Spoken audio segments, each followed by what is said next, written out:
The 8th Route Army soldiers were surprised to discover that a shocking secret seemed to be hidden under the floor. Seeing this scene, the comrades immediately prepared for battle, as it was highly possible that enemies were lurking beneath the wooden boards. But just as the commander ordered to open the tunnel,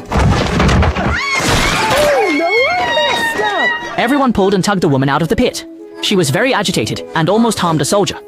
Fortunately, upon learning that the newcomers were 8th Route Army, she gradually lowered her guard.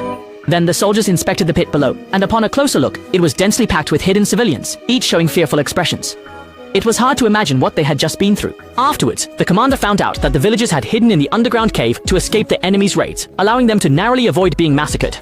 When they learned that the 8th Route Army was going to fight the enemy, the villagers immediately gave the last of their food to the soldiers. Looking at the simple villagers in front of him, the commander knew that the enemy's main forces were still behind, so he decided to lead the entire village to evacuate safely. What he never expected was that the enemy, by intercepting radio communications, accurately pinpointed their exact location. Seeing the massive swarm of enemies slowly approaching, the commander knew they couldn't possibly resist, especially with unarmed civilians behind them. He immediately made a bold decision to launch a signal flare. However, once the flare was in the sky, his son would immediately use the radio. Once the signal is sent, if the enemy intercepts it, they will know the group's location, but the civilians behind can safely evacuate. Sure enough, everything went as the commander expected, and the enemy turned to attack the direction from which the signal was sent. Although the villagers escaped danger and successfully joined with our main army, several soldiers from the telegraph unit were ambushed by the enemy.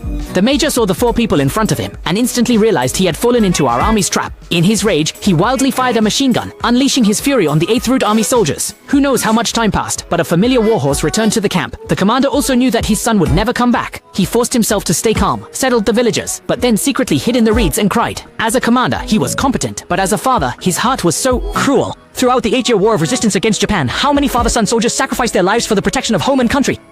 It is because of their sacrifices that we now have a happy life, and they deeply deserve our admiration, remembrance, and reverence.